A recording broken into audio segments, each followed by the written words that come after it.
Thank You, Ma'am by Langston Hughes, written in 1958.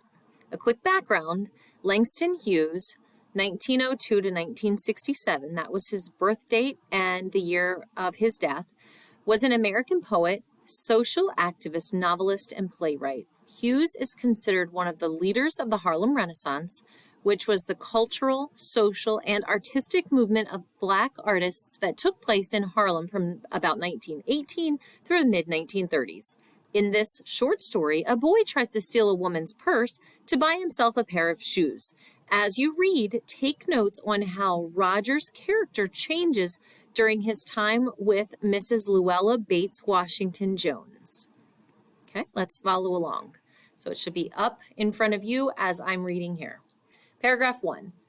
She was a large woman with a large purse that had everything in it but hammer and nails. It had a long strap, and she carried it slung across her shoulder. It was about 11 o'clock at night, and she was walking alone when a boy ran up behind her and tried to snatch her purse. The strap broke with the single tug the boy gave it from behind, but the boy's weight and the weight of the purse combined caused him to lose his balance, so instead of taking off full blast as he had hoped, the boy fell back on the sidewalk and his legs flew up. The large woman simply turned around and kicked him right square in his blue jean sitter. Then she reached down, picked the boy up from his shirt front and shook him until his teeth rattled. After that, the woman said, "Pick up my pocketbook, boy, and give it here." She still held him, but she bent down just enough to permit him to stoop and pick up her purse. Then she said, "Now ain't you ashamed of yourself?" So a pocketbook is just another name for a purse. Page 2. Firmly gripped by his shirt front, the boy said, "Yes'm." The woman said, "Now what did you want to do it for?" Paragraph 5. The boy said, "I didn't aim to." She said, "You a lie." By the time the 2 or 3 people passed, stopped, turned to look, and some stood watching. "If I turn you loose, will you run?" asked the woman. "Yes'm," said the boy. "Then I won't turn you loose," said the woman. She did not release him. "I'm very sorry, lady, I'm sorry," whispered the boy. "Uh-huh. And your face is dirty. I got a great mind to wash your face. Ain't you got nobody home to tell you to wash your face?" "No," said the boy. "Then it will get washed this evening," said the large woman, starting up the street, dragging the frightened boy behind her. Paragraph 15. He looked as if he were 14 or 15, frail, so there's that vocabulary word, and willow wild in tennis shoes and blue jeans. The woman said, "You ought to be my son. I would teach you right from wrong. Least I can do right now is wash your face. Are you hungry?" "No," said the being dragged boy. "I want you to turn me loose." "Was I bothering you when I turned that corner?" asked the woman. "No." Okay, and then down at the bottom, they reference the word frail, like the boy looks frail, he was weak or fragile. Next page at the top. "But you put yourself in contact with me," said the woman. "If you think that contact is not going to last a while, you got another thing coming. When I get through with you, sir, you are going to remember Mrs. Luella Bates Washington Jones." Sweat popped out of the boy's face, and he began to struggle. Mrs. Jones stopped, jerked him around in front of her, put a half Nelson about his neck, and continued to drag him up the street.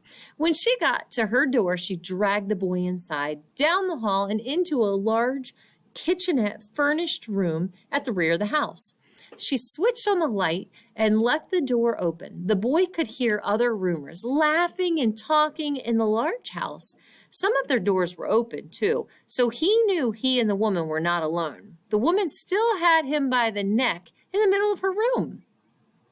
She said, "What is your name?" "Roger," answered the boy. "Then, Roger, you go to that sink and wash your face," said the woman, whereupon she turned him loose at last. Roger looked at the door, looked at the woman, looked at the door, and went to the sink. Let the water turn until it gets warm, she said. Here's a clean towel. Paragraph 25.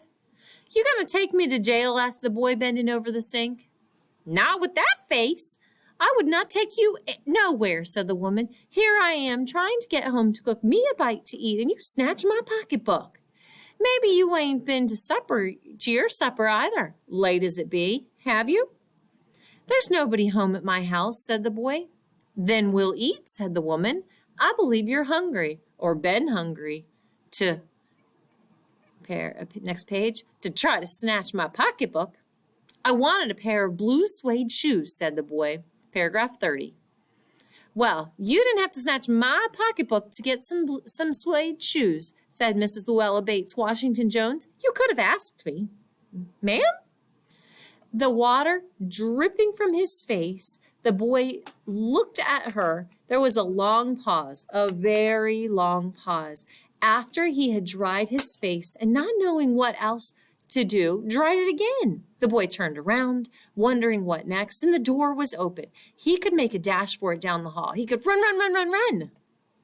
The woman was sitting on the daybed. After a while, she said, I were young once, and I wanted things I could not get. There was another long pause, and the boy's mouth opened. Then he frowned, but not knowing he frowned. Paragraph 35.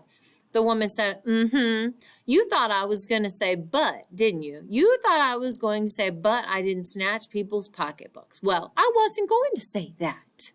Pause. Silence. I have done things too, which I would not tell you, son, neither tell God if you didn't already know.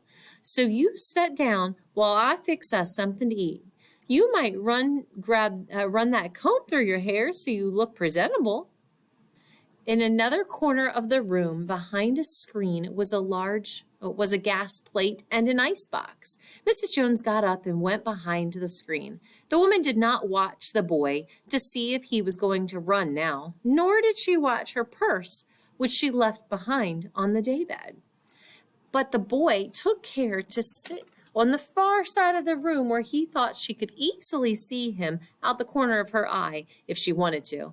He did not trust the woman not to trust him, and he did not want to be mistrusted. Next page. He did not want to be mistrusted now. Do you need somebody to go to the store? Asked the boy. Maybe to get some milk or something? Don't believe I do, said the woman. Unless you just want sweet milk yourself.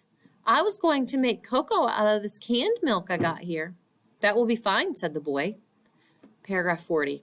She heated some lima beans and ham she had in the icebox, made the cocoa, and set the table. The woman did not ask the boy anything about where he lived or his folks or anything else that would embarrass him. Instead, as they ate, she told him about her job in a hotel beauty shop that stayed open late, what the work was like, and how all kinds of women came in and out, blondes, redheads, and Spanish. Then she cut him a half of her 10-cent cake. Eat some more, son, she said. Then when they were finished eating, she got up and said, Now, here, take this $10 and buy yourself some blue suede shoes. And next time, do not make the mistake of latching onto my pocketbook, nor anybody else's. Because shoes come by devilish like that will burn your feet. I got to get rest now, but I wish you would behave yourself, son, from here in. She led him down the hallway to the front door and opened it. Good night. Behave yourself, boy, she said, looking out into the street. The boy wanted to say something other than thank you, ma'am, to Mrs. Luella Bates Washington Jones. But although his lips moved, he couldn't even say that as he turned at the foot of the barren, so barren means empty, stooped and looked up at the large woman in the door. He barely managed to say thank you before she shut the door, and he never saw her again. So that's the end of this story.